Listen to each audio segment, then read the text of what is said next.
The text came in while I was carving the turkey. Dad, pretend you're sick. Leave immediately. Melissa, my daughter-in-law, the woman who barely spoke to me at family gatherings, who nodded politely when Shawn introduced us years ago and hadn't warmed up since. The woman who looked at me like I was some relic from a past she didn't understand, some stubborn old man who refused to evolve with the times. I looked up from the cutting board. The kitchen was warm, almost stifling. The smell of roasted turkey mixed with sweet potatoes and that cranberry sauce Shawn always insisted on buying instead of making from scratch. Across the table, Shawn was pouring wine into crystal glasses, expensive ones, the kind he'd bought after closing some big real estate deal last year. His smile was wide, too wide, like a salesman closing a deal he knew was crooked but profitable. He filled my glass last, and I watched his hand steady as he set the bottle down. No tremor, no hesitation. The practiced motion of someone who'd rehearsed this moment. My phone buzzed again in my pocket. Trust me, go now. Before we go any further, take a second to subscribe, hit the hype button, and like the video. It really helps the channel grow. And tell us in the comments, what would you do in this situation? I set down the carving knife slowly, letting it rest against the porcelain platter. The blade caught the light from the chandelier overhead, another expensive addition to Shawn's house, another sign that he was living beyond his means, stretching credit to maintain an image. I pressed my hand to my stomach, grimacing. Not hard to fake. I'd had acid reflux for years, the kind that came from too much coffee and not enough sleep, and 35 years of breathing in engine fumes. You all right, Dad? Shawn asked, concern painted on like primer over rust. His voice had that practiced softness, the tone he used with difficult clients. I'd heard it before. Stomach, I said, keeping my voice tight. Must have eaten something earlier. I should probably head out before this gets worse. Oh, come on, Shawn said, leaning forward, his elbows on the table. You haven't even had dinner yet. You just got here an hour ago. Just sit down, have some wine, relax. It's Thanksgiving, Dad. Family time. Family time. The words hit different now, with Melissa's warning burning in my pocket. I don't want to ruin everyone's evening, I said, pushing back from the table. The chair legs scraped against the hardwood floor. Real hardwood, recently refinished, another expense. My legs felt steady, but my pulse wasn't. I'll be fine, just need to lie down. You know how it is at my age. At your age, Shawn repeated, and something flickered in his eyes. Yeah, Dad. I know how it is. Melissa stood quickly, her chair nearly tipping backward. I'll walk you out, Dad. That was the first time she'd ever called me that. In 3 years of marriage to my son, she'd called me Greg, or Mr. Jarvis, or just avoided using my name altogether, but never Dad. Shawn's head swiveled toward her. Honey, You're hosting, she said quickly. I'll just make sure he gets to his truck okay. The November air hit cold and clean after the warmth of their house. The temperature had dropped fast after sunset, the way it does in Ohio when winter starts muscling in on fall. Melissa grabbed my arm the second we cleared the doorway, her fingers tight through my jacket sleeve, pulling me toward the driveway like she was guiding a trauma patient away from a scene. What the hell is going on? I asked, keeping my voice low. She glanced back at the house. Curtains drawn, no movement behind the windows. The porch light cast long shadows across the driveway, and I could see her breath misting in the air. I saw him, she whispered. Her voice shook, but her grip didn't loosen. I saw Shawn put something in your wine, a powder, white, from a little folded paper in his jacket pocket. He did it while you were in the bathroom. I was coming back from the kitchen and I saw him through the doorway. He didn't know I was watching. My brain went into diagnostic mode, same way it does when an engine misfires. Isolate the problem, trace it back, find the source. Emotion later. Facts first. You sure? I'm a paramedic, Greg. I know what covert dosing looks like, and I know what it's for." She let go of my arm and wrapped her own arms around herself, shivering. "I've seen it in emergency rooms. People brought in confused, sedated, compliant. Usually it's something like crushed Ambien or Xanax, sometimes worse. Which is? Incapacitation, confusion, sedation." She looked at me directly now, and I saw fear in her eyes. Not of me, but for me. Whatever he's planning, he needed you compliant. He needed you to sign something or agree to something or not fight back when something happened. I looked back at the house. Warm light in the windows, Thanksgiving decorations on the porch, a wicker cornucopia, fake autumn leaves, a wooden sign that said, "Grateful." My son inside, probably wondering why his plan just went sideways, probably already recalculating. "Go home," Melissa said quietly. "Don't drink anything he gave you, don't eat anything from his house, and don't tell him I told you, please." "Why are you doing this?" She hesitated, and for a second, I saw something crack in her face. Guilt, maybe, or fear, or both. "Because I married him," she said, her voice barely above a whisper. "I didn't sign up to be an accessory. I didn't sign up to watch someone get hurt, and I sure as hell didn't sign up to lose my license because my husband decided to commit a felony at Thanksgiving dinner." I wanted to ask more. Wanted to know how long she'd known, what else she'd seen, whether she'd marry him again if she could go back. But there wasn't time. "Thank you," I said. She nodded once, then turned and walked back toward the house, her shoulders squared like she was heading into a shift at the hospital instead of back to her husband's holiday table. I drove home on autopilot, hands tight on the wheel, mind running through possibilities like a diagnostic checklist. The roads were mostly empty, everyone home with family, eating turkey, watching football, living normal lives where their children didn't try to poison them. The streetlights flickered past in steady rhythm, and I counted them without thinking. 47 lights between Shawn's subdivision and my house. I'd driven this route 100 times and never counted before. Shawn wanted me incapacitated. Shawn needed me out of the way. For what? The shop. Had to be the shop. Jarvis Auto. My shop. The business I'd built from nothing, from a single bay in a rented garage to a 2-bay operation with steady customers and a reputation for honest work. 35 years of early mornings and late nights, of skinned knuckles and aching backs, of turning down shortcuts and doing things right, even when it cost more. The property was worth something now. The whole area had been slowly gentrifying, old industrial lots getting bought up and converted into trendy mixed-use developments. I'd had offers before, low ones, from developers who thought I was too old and tired to know better. I'd turned them all down, and Shawn knew it. When I got home, I didn't turn on the lights. I sat in the kitchen in the dark, the only illumination coming from the streetlight outside and the green glow of the microwave clock. My phone sat on the table in front of me, Melissa's texts still on the screen.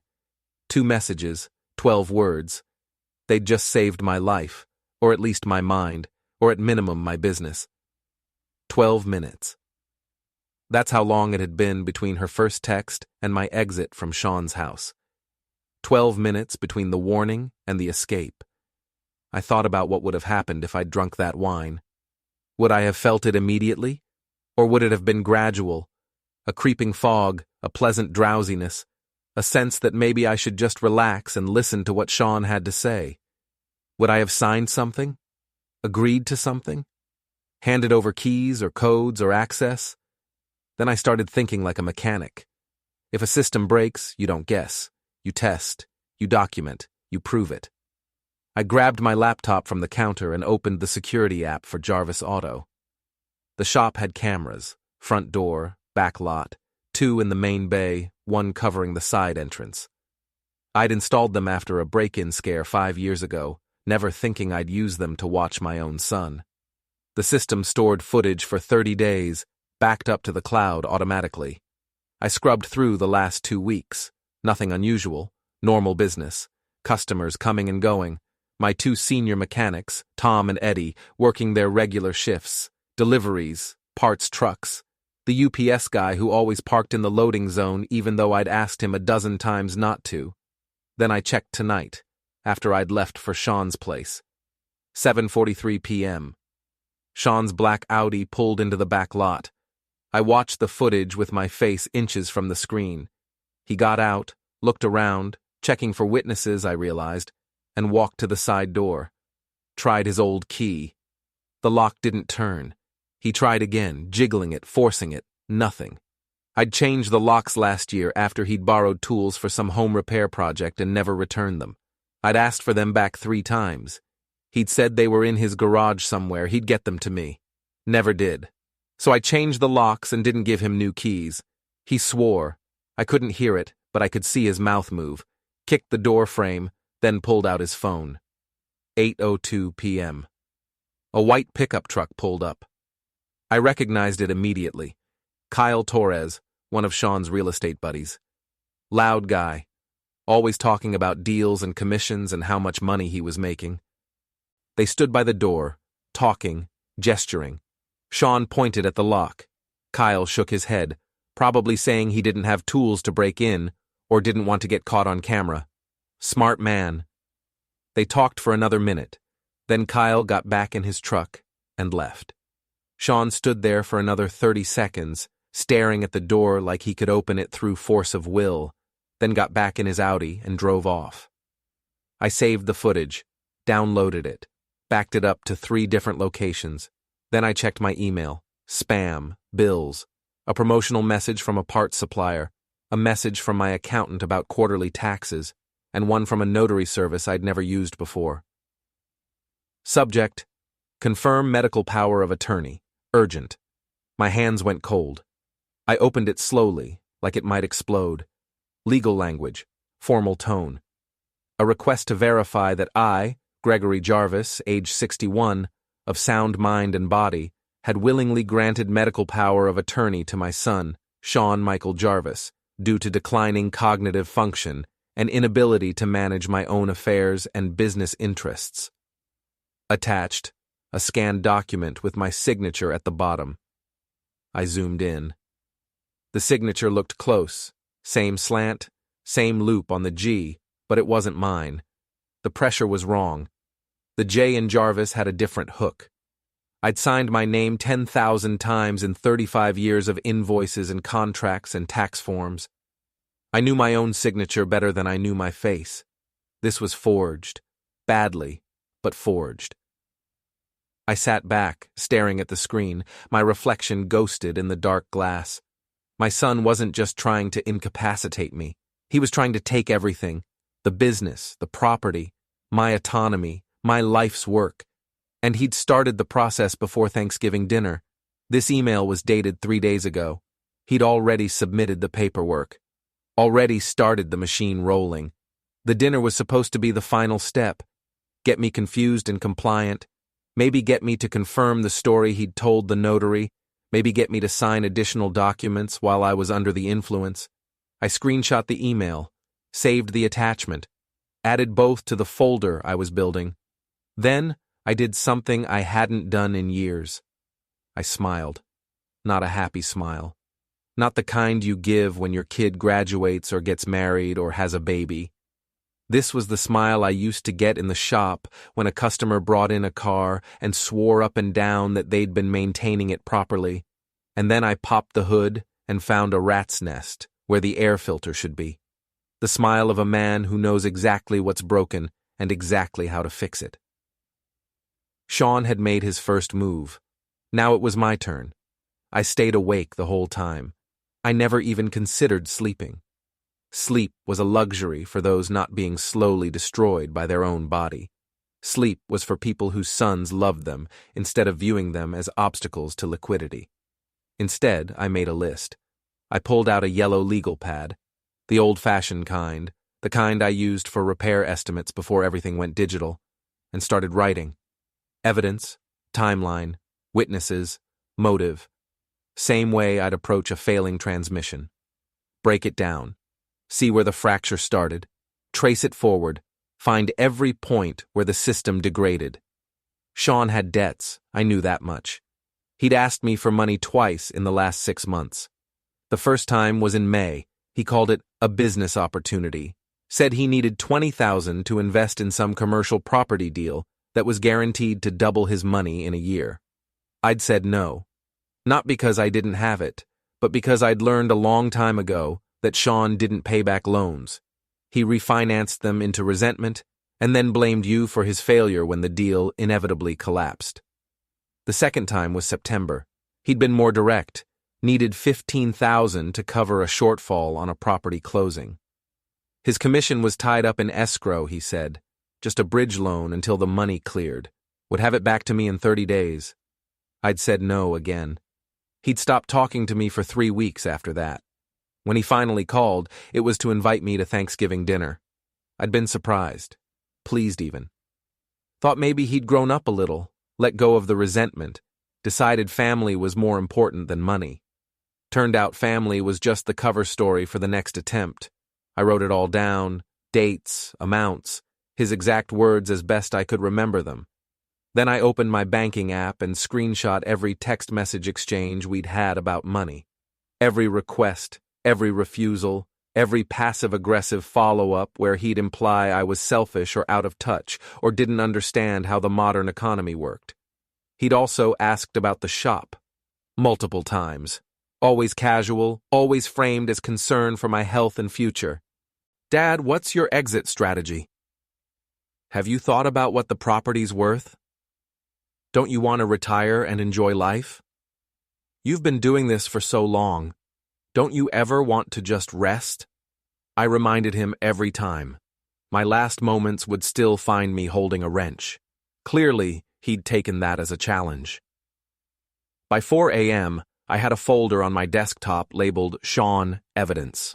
Inside, the notary email, the forged power of attorney document, the security footage from tonight showing the attempted break-in, and screenshots of our entire text message history going back 2 years. Every financial request, every conversation about the shop, every time he'd tried to plant seeds of doubt about my capability or my future. I read through the texts again, seeing patterns I'd missed before. The way he'd ask about my health, then pivot to asking about business valuations. The way he'd express concern about me, working too hard, then mention developers he knew who were buying up properties in the area. The way he'd say, "I'm just looking out for you, Dad," right before suggesting I do something that would exclusively benefit him. At 6 a.m., I called Melissa. She answered on the second ring, her voice low and rough with either exhaustion or stress. "Are you okay?" "I'm fine. Are you?" "Shawn thinks you're just sick. He doesn't know I warned you." I heard her moving, footsteps, a door closing softly. "He's still asleep. I'm in the garage." "Good. Keep it that way." Silence, the kind that feels heavy over the phone, full of unspoken questions. "Greg," she said carefully, "what are you going to do?" "Fix it." "How?" "Same way I fix anything, one bolt at a time." I hung up before she could argue, before she could warn me to be careful or suggest I just let it go, or try to convince me that family was more important than justice. I'd heard those arguments before, from well-meaning friends, from my late wife back when Shawn was young and stealing from her purse. "He's your son," they'd say. "He'll grow out of it. He just needs guidance." You can't give up on family, but sometimes family gives up on you first. By 9 a.m., I was at Jarvis Auto. The November morning was bright and cold, the sun glaring off the frost-covered parking lot. The shop looked exactly the way it always did. Solid, reliable, unpretentious. 2 bay doors, painted industrial green, a weathered sign that said, "Jarvis Auto, honest work since 1990. The office windows needed cleaning, but through them you could see the waiting area with its mismatched chairs and ancient coffee maker and magazines from 3 years ago that nobody ever read. It smelled like oil and steel and 35 years of my life. I unlocked the office and stood for a moment in the doorway, breathing it in. Metal shavings and brake dust and the synthetic smell of new tires. The old wooden desk where I'd filled out 10,000 invoices. The corkboard on the wall covered in thank you cards from customers. Photos of cars I'd brought back from the edge. A faded picture of my wife taken a year before she passed. This was mine. I'd built it. I'd earned it.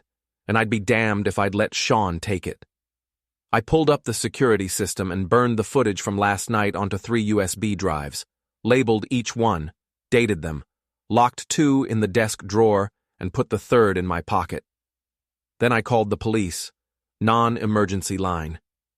I explained calmly, like I was describing a mechanical problem. My son and an associate had attempted to enter my business after hours without permission. I had it on video. I wanted it documented. Not pressing charges, not yet, just wanted a record in case it escalated. Officer Reed showed up 20 minutes later, mid-40s, solid build, calm demeanor, the kind of cop who'd rather write a report than pull a weapon. He'd been on the force for 15 years, knew most of the local business owners, had a reputation for being fair. "You're Greg, right?" he said, shaking my hand. His grip was firm but not aggressive. "Jarvis Auto, you fixed my wife's Civic last year. Transmission." "Transmission flush," I said. She was having trouble shifting into 3rd. "She's still talking about how honest you were." He nodded toward the office. "Could have told her she needed a whole new transmission, made a fortune. Instead, you charged her $60 and she's been driving it fine ever since. That's the job. Not everyone sees it that way." He pulled out a notebook. "So what's going on?" I showed him inside, pulled up the footage on the computer. Shawn trying the door, Kyle standing watch, the frustrated kick, the phone call, Kyle's refusal, the departure. Reed watched, without expression, making notes in efficient shorthand. When it finished, he watched it again. "You want to press charges?" "No, I want it documented." He looked at me. "This your son?" "Yeah. That complicates things." "Not for me," I said. "If he tries again, I want a record that this wasn't the first time. I want timestamps. I want it in the system. I want proof that this is a pattern, not a misunderstanding." Reed nodded slowly, still writing. "Smart. You worried he's going to escalate?" "I think he's going to keep pushing until he gets what he wants." "Which is my business." Reed stopped writing and looked up. "He tell you that?" "He doesn't have to. He's been circling it for months. This is just the first time he made a physical move." Reed finished his notes, closed the notebook. "I'll file the report. Official record. If it happens again, if he shows up here, if he threatens you, if anything escalates, call us immediately. Don't confront him yourself. Let us handle it." "Understood. And Mr. Jarvis?" He paused at the door. "I've been doing this job long enough to know when something's bigger than a trespass incident. If there's more going on, document everything. Dates, times, witnesses. Build a case. And if you need help, ask." "I will." He left, and I sat in the office, staring at the computer screen showing the frozen image of my son trying to break into my business. Shawn had made the first move. Now it was my turn. Shawn called me that afternoon. I was under a Ford Explorer replacing a rusted-out exhaust hanger when my phone buzzed in my pocket. I let it ring 4 times before I rolled out from under the vehicle, wiped my hands on a shop rag, and answered. "Hey, Dad. Feeling better?" His voice was smooth, concerned. Perfect. If I hadn't seen the powder go into the glass with my own eyes, if Melissa hadn't warned me, if I didn't know what he was, I might have believed the concern was real. "Still rough," I said, keeping my voice flat. "Must have been something I ate earlier in the day." "That's too bad. You left so quickly we didn't even get to talk. Melissa and I were worried about you driving home like that." "I made it fine." Good, good. "Hey, listen, I wanted to talk to you about something. You got a minute?" "I'm at the shop, kind of busy." I looked at the Explorer, at the rust holes in the exhaust system, at the work that still needed doing. Yeah, about that. He paused, and I could almost hear him shifting gears, moving into sales mode. Dad, you've been running that place for a long time now. 35 years, right? That's a hell of a run. That's a career. Still running it. I know. But don't you think it's time to slow down? Enjoy life a little? You've earned it. You've put in your time. You've built something solid. Now it's time to reap the benefits. I leaned against the Explorer's fender, staring at the concrete floor of the bay. Oil stains, decades of them, different colors, different viscosities, marking the passage of years and cars and customers who trusted me. What are you getting at, Shawn? I'm just saying, the property's worth a lot more than the business. You know that, right? This whole area is gentrifying. Developers are buying up everything. You could sell, retire, live comfortably for the rest of your life. Travel, relax, do all the things you've been putting off. I'm not interested in traveling. Then just relax. You've earned it. And I've been talking to some people, developers, investors, real estate groups. They're interested in this location. We could get you a hell of a price. Way more than you'd make trying to sell the business as a going concern. I'm not selling. Dad, I said I'm not selling. Silence. I could hear him breathing on the other end of the line, recalculating. I imagined him in his home office, surrounded by motivational posters and framed licenses and photos of properties he'd closed, trying to figure out why his pitch wasn't landing. Okay, he said finally, his voice tight. Okay, I get it. You're attached to the place. I understand. But just think about it, all right? Think about your future. Think about what happens if you get hurt or sick, or if you just can't do the work anymore. Think about having a plan. I know exactly what you're trying to do. Another pause. Longer this time. When he spoke again, his voice had changed. Less smooth, more edge. What's that supposed to mean? It means I'm not interested in selling, and I'm not interested in discussing it again. Not today, not next week, not ever. I hung up. For a moment, I just stood there, phone in my hand, staring at the screen. Then I took a screenshot of the call log, his number, the time, the duration, and added it to the folder. 10 minutes later, Tom came into the bay. Tom was my senior mechanic, 63 years old, been working for me for 20 years. Solid guy. Knew his way around an engine better than most engineers.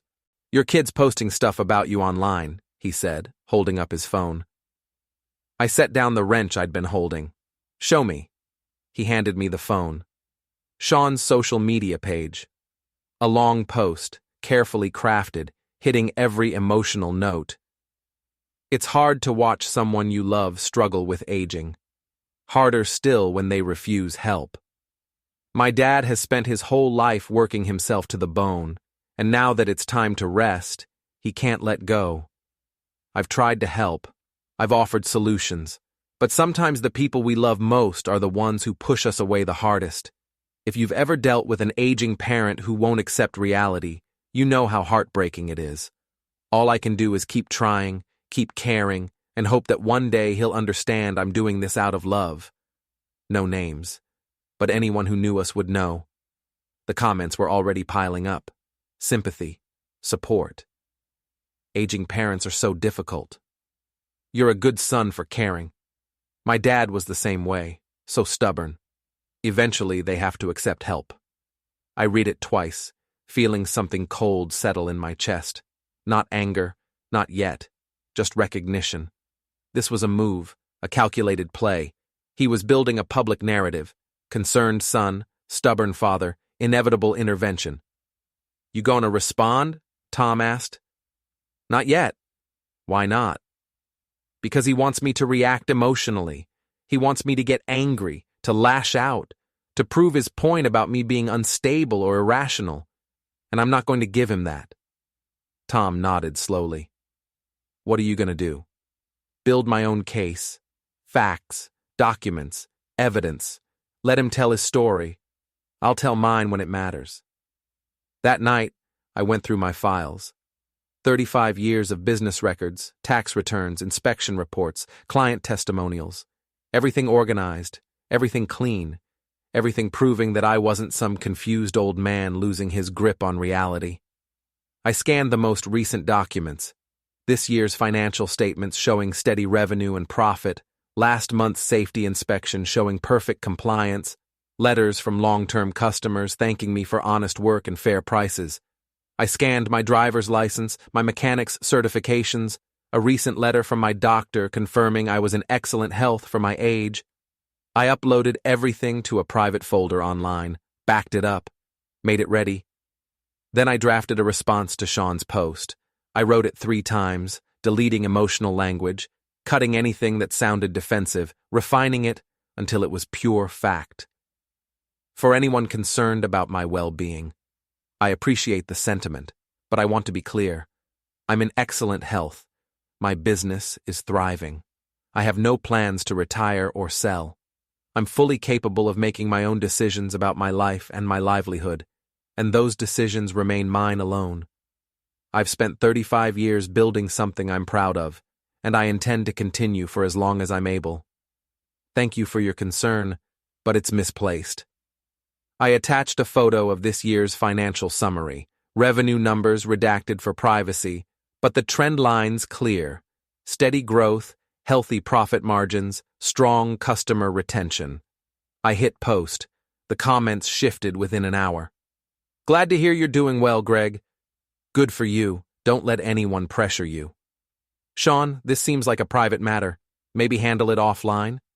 If Greg says he's fine, maybe believe him? Shawn didn't reply to any of them. But at 11 p.m., lying in bed, staring at the ceiling, my phone buzzed with a text from an unknown number. This isn't over. I screenshot it immediately, added it to the folder, labeled it Threat 11:07 p.m., unknown number, likely Shawn. Then I did something I hadn't done since my wife passed. I slept soundly, 8 hours, dreamless, because I knew what I was doing now. I was building a case. Melissa sent me a photo at 6 a.m. the next morning. I was already awake, drinking coffee in the kitchen, watching the sun come up over the industrial park across the street. The phone buzzed. I picked it up expecting spam or a work email. Instead, there was a photo from Melissa's number. It was a corkboard in someone's home office, pins everywhere, sticky notes layered like scales, papers pinned at angles. At the center, a bright yellow note with Shawn's handwriting. POA, Monday, 9 a.m. Below it, the name and address of a notary public, Janet Kowalski, 412 Courthouse Avenue. I zoomed in on the photo, studying the other notes. Bank records, request access. Property appraisal, call Jim. Lawyer, power of attorney scope. Medical statement, needs signature. This wasn't improvisation. This was a plan, a timeline, a coordinated attack. I texted Melissa back. Can you get me anything else from his office? 3 dots appeared, disappeared, appeared again. I'll try. He's in the shower. I have maybe 5 minutes. I waited, drank my coffee, watched the minutes tick by. At 6:14, 3 more photos came through. The first, a printout of property valuations for my shop's lot. 3 different estimates, ranging from $780,000 to $950,000. Someone had circled the highest number in red. The second, a legal document titled Declaration of Incapacity. Blank, not filled out yet, but clearly ready to be used. The third, a text message exchange between Shawn and someone named Jim Burkhart. The messages were from 2 days ago. Jim, you sure about this? It's your dad. Shawn, he's not thinking clearly anymore. This is what's best for him. Jim, if he fights it. Shawn, he won't. Once the medical statement is filed, it's done. Trust me. I screenshot all 3 photos, backed them up, added them to the folder. Then I called Melissa. She answered immediately, her voice barely above a whisper. He's out of the shower. I have to go. Send me Jim Burkhart's number if you can find it. Greg, please. She hung up. 30 seconds later, a contact card came through. Jim Burkhart, real estate attorney, local office. I saved it. By 8 a.m., I was parked outside Janet Kowalski's office. The building was old brick, sandwiched between a bail bonds place and a tax preparation service, a type of professional office where routine life paperwork was managed, such as notarizing documents, preparing minor legal forms, and taking passport photos. The office didn't open until 9, but I wanted to be first in line. I sat in my truck, drinking gas station coffee that tasted like hot cardboard, watching the empty streets slowly wake up. At 8:45, a woman in her 50s pulled into the parking lot in a Honda Accord. Professional clothes, sensible shoes. She carried a travel mug and a leather bag and moved with the efficiency of someone who'd done this exact routine for years. I waited 5 minutes, then got out and walked to the door. She was inside, lights on, computer booting up. I knocked. She looked up, saw me through the glass, and made a "we're not open yet" gesture. I knocked again. She sighed, set down her coffee, and unlocked the door. "We open at 9, sir." "I know, but I need to talk to you before you start your day. It's about a power of attorney document you received." Her expression shifted from annoyed to cautious. "I can't discuss client matters without—" "I'm Gregory Jarvis. I believe you received a request to notarize a medical power of attorney, naming me as incapacitated." She froze.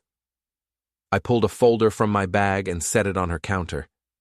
"This is my driver's license proving my identity. This is a letter from my physician dated yesterday confirming I'm in full cognitive health. This is the forged document your office received, which I never signed.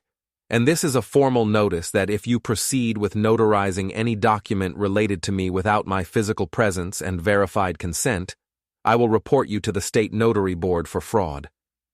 She didn't touch the folder. She just stared at it like it might explode.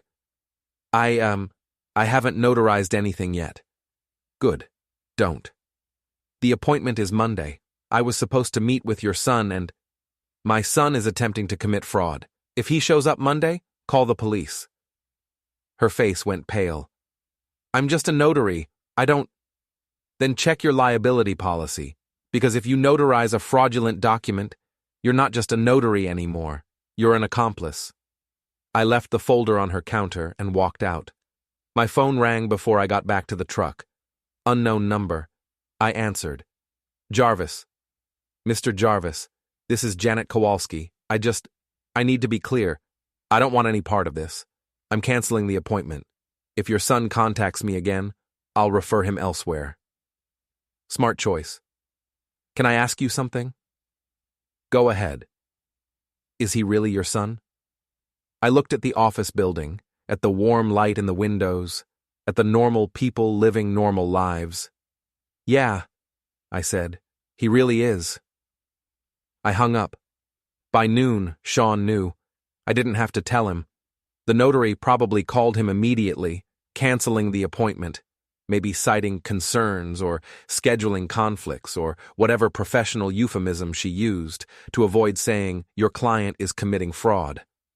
My phone rang. Shawn's number. I let it go to voicemail. He called again. Voicemail.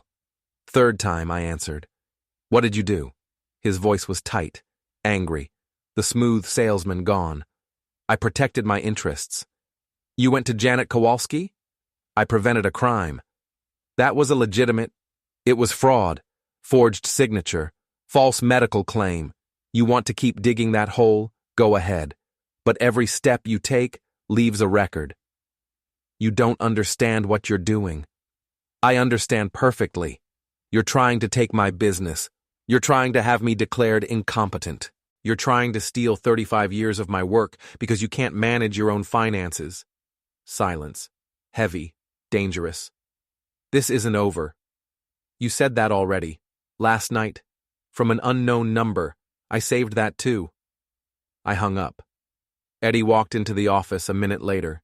Eddie was my other senior mechanic, 58, been with me for 18 years.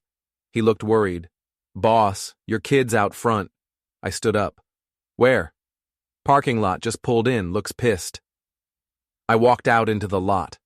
Shawn was standing next to his Audi, phone in hand, face red. When he saw me, he started walking over. "You think you're smart?" he shouted, loud enough that 2 customers in the waiting area turned to look. "You think you can block me?" "I think you should leave. This is my family's business too." "No, it's my business. You're not on the deed. You're not on the LLC paperwork. You're not employed here. You have no legal claim to anything." He stepped closer, into my space, trying to intimidate. "You're making a mistake. The only mistake I made was not changing the locks sooner." He shoved me. Not hard, just enough to make contact, just enough to cross a line. I pulled out my phone and dialed 911. "What are you doing?" Shawn demanded. "911, what's your emergency?" "I'm at Jarvis Auto, 3140 Industrial Parkway. My son just assaulted me. I need an officer to respond." Shawn's face went white. "You can't be serious." "I'm very serious."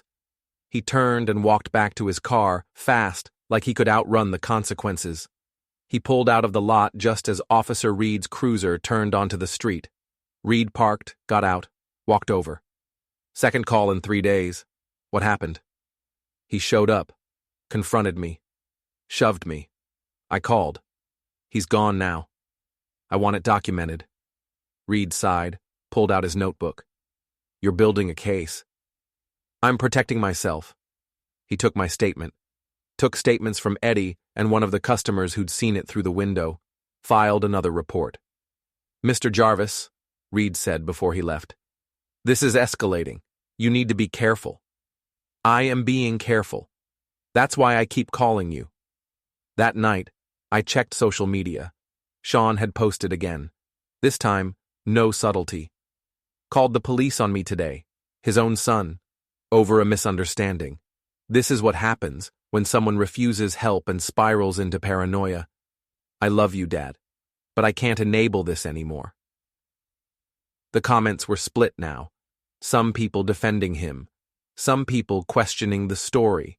Some people who knew me, who'd been customers, who'd seen my work, starting to push back. "Greg's the most level-headed guy I know. Something doesn't add up here. Maybe there's more to this story." I didn't respond to the post. I just added another screenshot to the folder and went to bed. Tomorrow, I'd keep building the case. The next morning, I got a certified letter. It came via courier, delivered to the shop at 9:15 a.m. while I was doing an oil change on a Honda Civic. Eddie signed for it, brought it to the bay, his face serious. "Boss, this looks official." I wiped my hands and took the envelope. Return address: Burkhart and Associates, attorneys at law. I opened it standing there in the bay, engine oil still dripping from the pan behind me.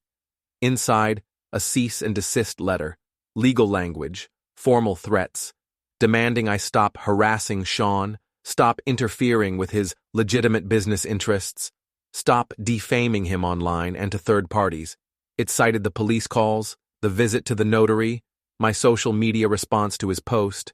It said if I didn't stop immediately, they'd pursue a restraining order and file a civil suit for harassment and emotional distress. I read it twice. Then I called Louis Grant, my landlord.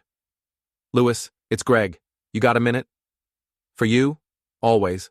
What's up?" "I need to talk to you about something. Can you stop by the shop?" He arrived 20 minutes later in his old Silverado. Louis was 68, retired from the gas company, owned 6 commercial properties in the area. He was fair, practical, and had a low tolerance for nonsense. I showed him the letter. He read it, his face expressionless. Then he read it again. "Your son sent you this?" "His lawyer did. Same thing." "What's his legitimate business interest in your shop?" "He doesn't have one. That's the point. He's trying to create one by claiming I'm incompetent and need help managing my affairs." Louis set the letter down. "Greg, I've known you for 20 years. You're the least incompetent person I know. You pay rent early. You maintain the property. You handle problems before they become problems. If your son thinks he can push you out of your own business, he's got another thing coming. I need something from you." "Name it." I need a letter stating that I'm a reliable tenant, that the business is in good standing, and that you've never had concerns about my capability to manage my affairs or my property. Done. I'll have it to you by tomorrow. And one more thing. If Shawn shows up here again without my permission, I need you to ban him from the property. Official trespass notice. In writing. Lewis nodded slowly. You expecting him to try something? I'm preparing for every possibility. Consider it done. After Lewis left, I called my doctor's office and made an appointment for a complete cognitive assessment. The receptionist tried to tell me it wasn't necessary, that I didn't meet any of the criteria for concern. I told her I needed documentation for legal purposes. She scheduled me for the next day. Then I called a lawyer, not Burkhart, a different one. Rebecca Stone, a litigator I'd met years ago when she brought her car in for work. We'd stayed loosely in touch. She handled business disputes, contract law, some family law. Rebecca, it's Greg Jarvis. Greg, how are you? I need legal advice. Her tone shifted immediately, professional, focused. What's going on? I summarized everything. The Thanksgiving incident, the forged power of attorney, the attempted break-in, the confrontations, the cease and desist letter. She was quiet for a moment after I finished. Greg, this is serious. Your son is attempting to commit multiple felonies. Forgery, fraud, potentially elder abuse if we can prove financial exploitation. I don't want to put him in prison. Then what do you want?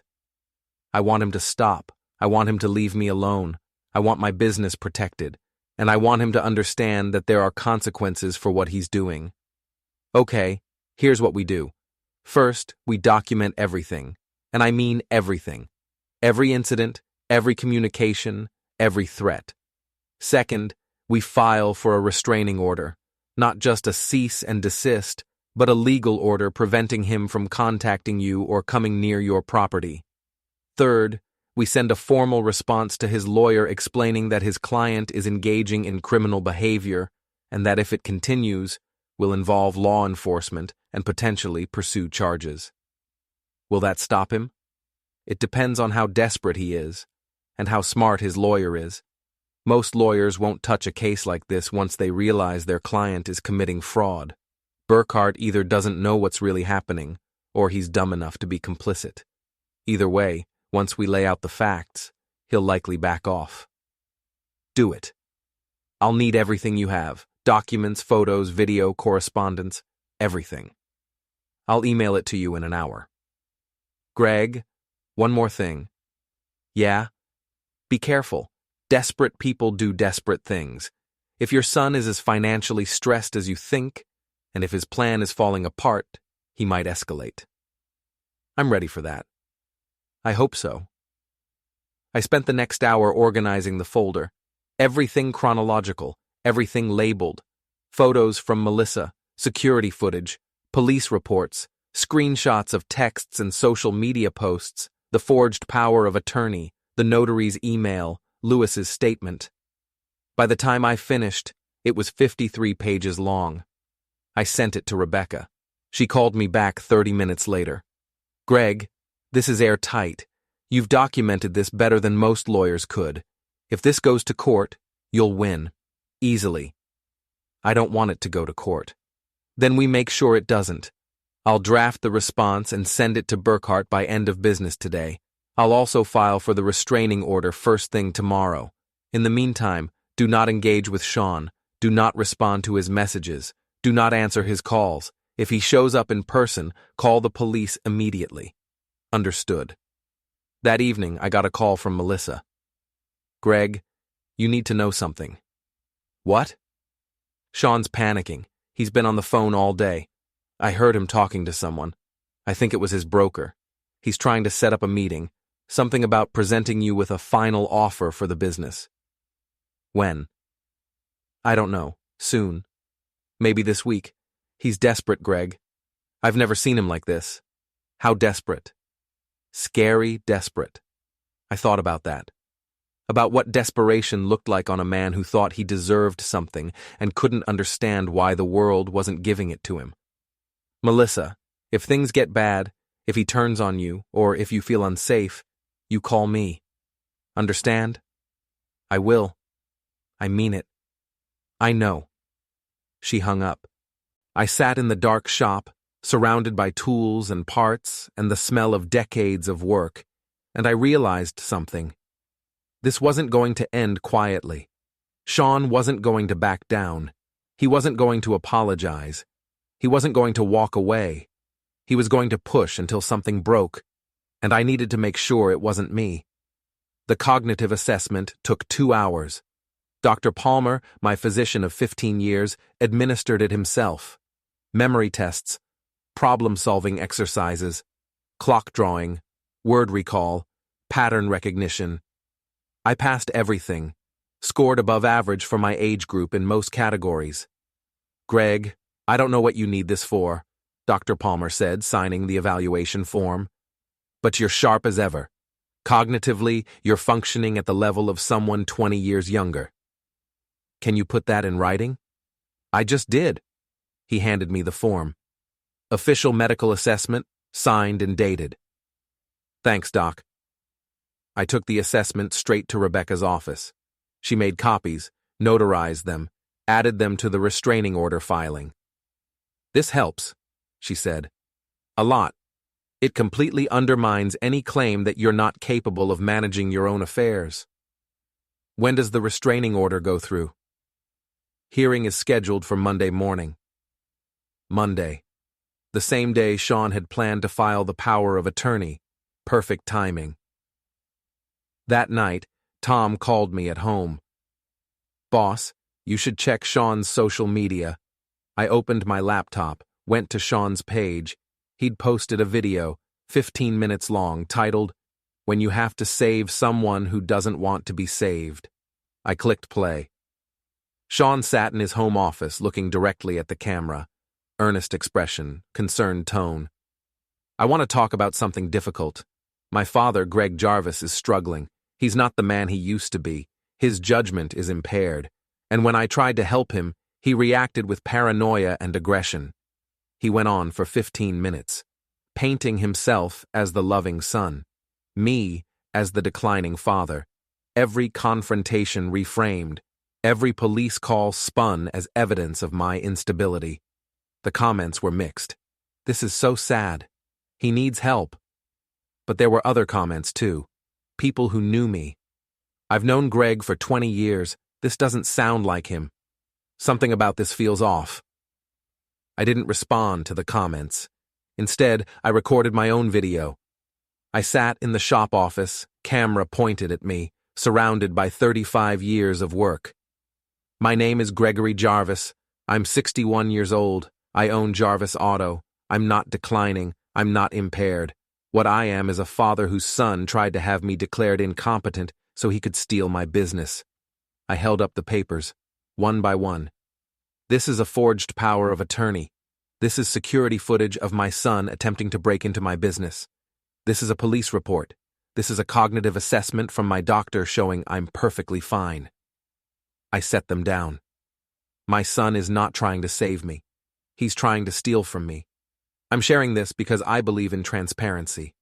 Everything I've said can be verified. I posted it. Within an hour, the tide shifted. Holy hell. This changes everything. Shawn, you need to respond to this. Shawn tried. He posted a response claiming I was confused, that the documents were taken out of context. Nobody bought it. The comments turned harsh. Stop lying. Your story keeps changing. By morning, Shawn had deleted both videos, but screenshots lived forever.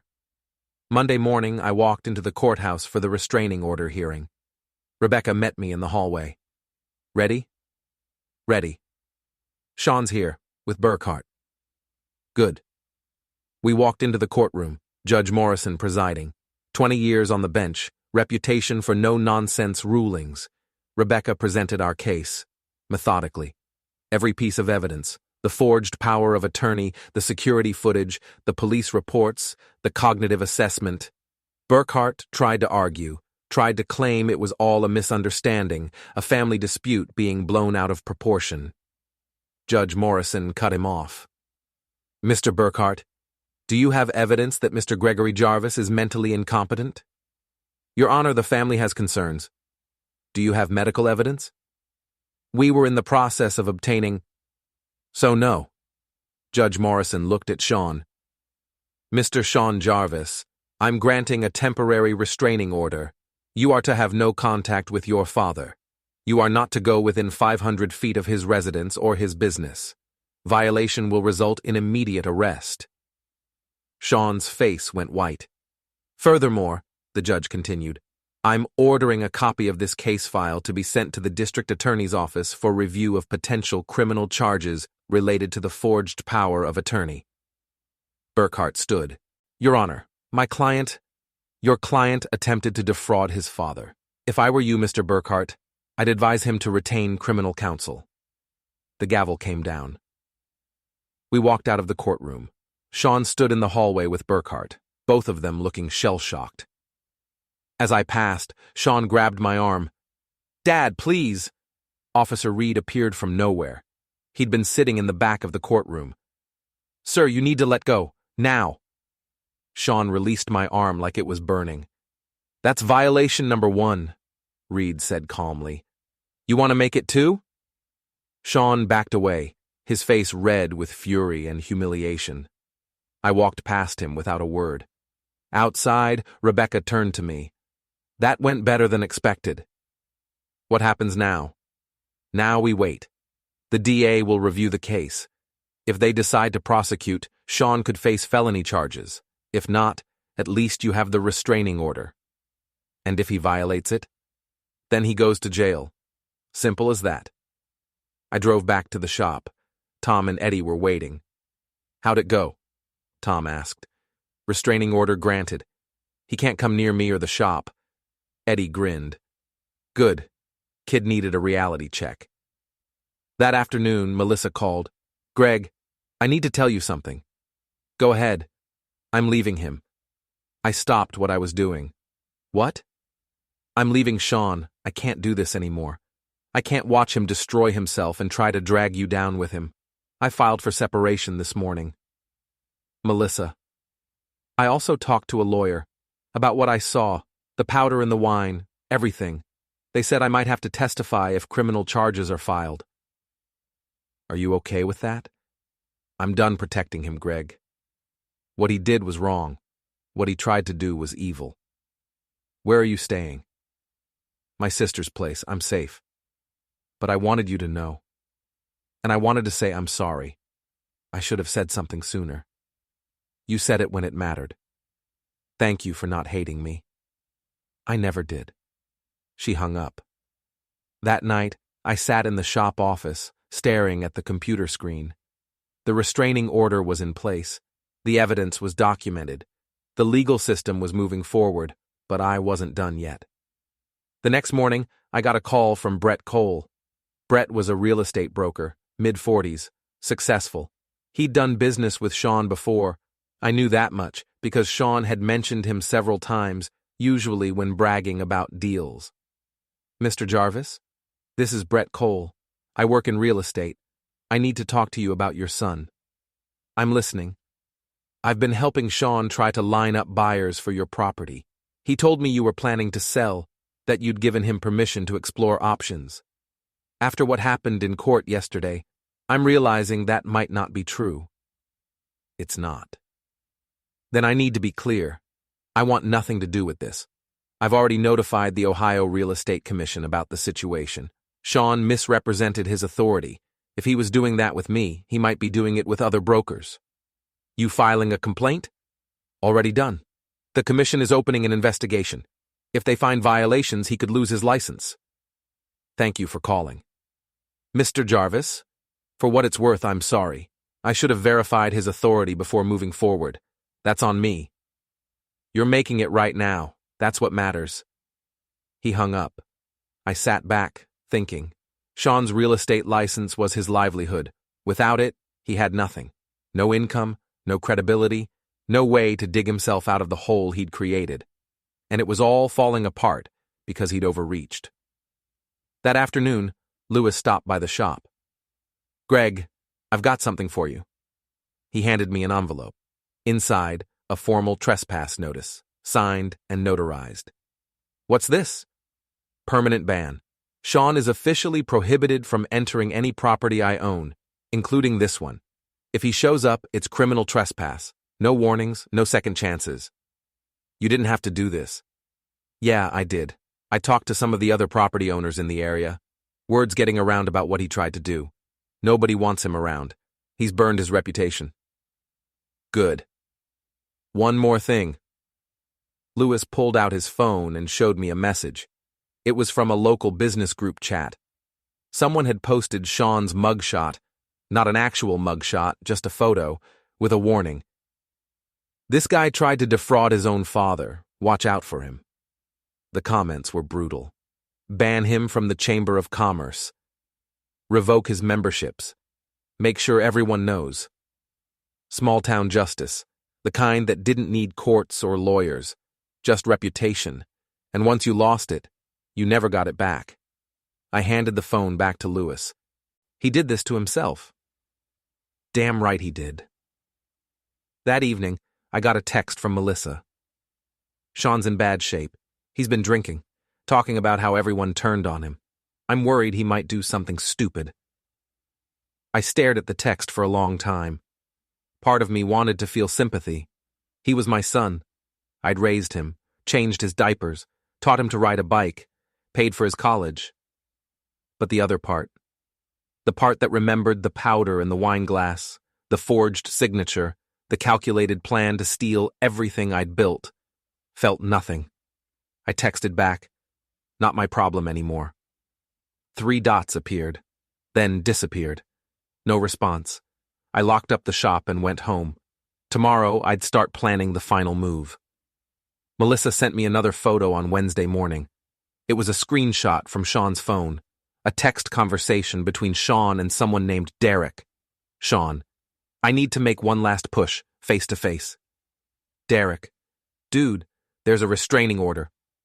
Shawn, I'll keep it short, just need to make him understand. Derek, that's a terrible idea. Shawn, it's the only idea I have left. I forwarded it to Rebecca immediately.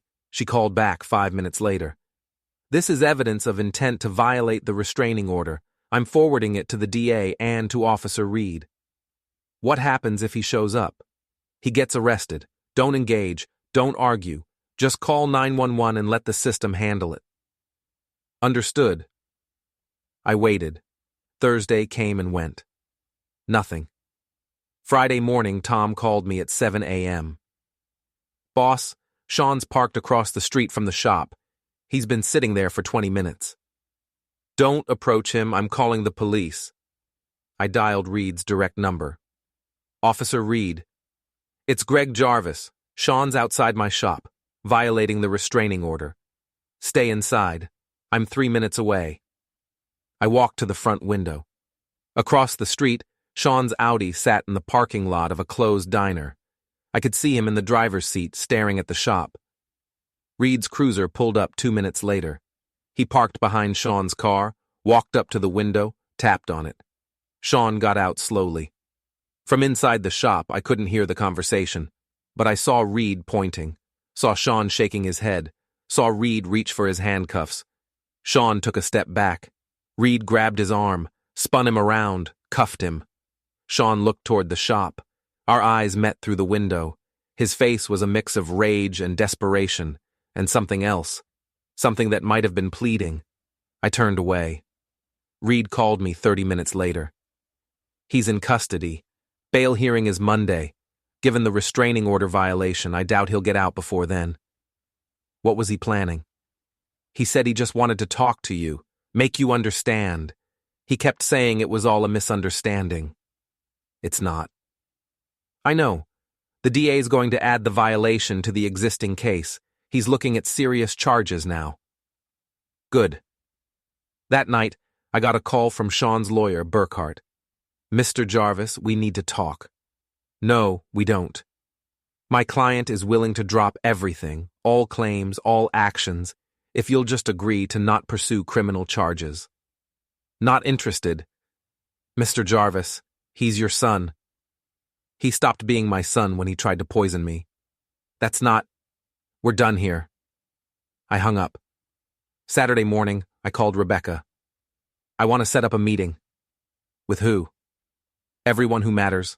Small group, private, at the shop. What are you planning? Closure. Greg, trust me. She was quiet for a moment. Okay. Who do you want there? Tom and Eddie, Lewis, Officer Reed, Melissa, and Brett Cole on speakerphone. What about Shawn? Especially Shawn. He's in custody. He gets out Monday. I want the meeting Monday night, after he's released. This is risky. I know, but I'm ending this my way. Monday night, 8 p.m. Bay number 2 at Jarvis Auto. I'd set it up carefully.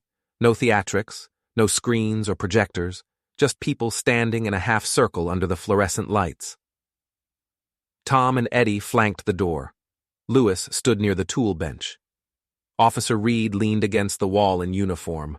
Melissa sat on a metal folding chair near the parts rack. My phone sat on speaker mode on the workbench, Brett Cole's voice coming through clear. Shawn arrived at 8:07. He walked in slowly, his eyes scanning the room, trying to understand what was happening. He looked terrible. 3 days in jail had hollowed him out. His clothes were wrinkled. His face was unshaven. His eyes were red. Dad, what is this? This is the end, I said. I don't understand. Sit down and listen. He stayed standing. I pulled out the folder, set it on the workbench. This is everything you tried to do, every lie, every crime, every person you used. I looked at him. And this is everyone you failed to fool. I turned to Lewis first. Lewis, read your statement. Lewis pulled out a paper and read in a flat, official tone. Shawn Jarvis is permanently banned from all properties owned by Grant Holdings. Criminal trespass charges will be filed for any violation. This decision is final and non-negotiable. Shawn's face went pale. Lewis, come on. I'm not done, I said. I turned to the phone. Brett, you're up. Brett's voice came through the speaker. The Ohio Real Estate Commission completed their investigation. Shawn Jarvis misrepresented his authority to multiple brokers and clients. His license is suspended for 1 year minimum, pending further review, likely permanent revocation. Shawn turned to me. You did this. You did this, I said. Every single consequence is because of your choices. I nodded to Officer Reed. Reed stepped forward. The district attorney filed formal charges this morning: forgery, attempted fraud, elder abuse, violation of a restraining order. You're looking at felony convictions, plural. Dad, please. I'm not finished. I picked up the folder and held it up. This is going to the prosecutor. Every page, every photo, every witness statement. And when you go to trial, Melissa's going to testify about what she saw at Thanksgiving dinner. Melissa stood. She looked at Shawn, her face hard. I saw you put powder in his wine. I warned him, and I'm prepared to testify under oath. Shawn's legs seemed to give out. He grabbed the workbench for support. Why are you doing this? His voice cracked. Because you tried to steal my life, I said, and I'm making sure you understand the cost. He lunged forward, trying to grab the folder. You can't. I stepped back. Tom and Eddie moved in. Shawn shoved Tom. I body-checked him. One sharp, controlled motion. He slipped on a patch of spilled motor oil and went down hard, landing on his side. The sound echoed in the bay. Tom and Eddie pulled him back up. I walked to the wall where employee badges hung on hooks, found the old plastic key tag labeled Shawn, from years ago when he'd worked here for one summer, age 16, before he'd decided manual labor was beneath him. I picked up the industrial cable cutters from the bench. You wanted the steering wheel, I said. From now on, you don't even have a key. I cut the badge. The plastic snapped clean. It dropped to the concrete floor with a hollow clatter that seemed to fill the entire bay. Silence.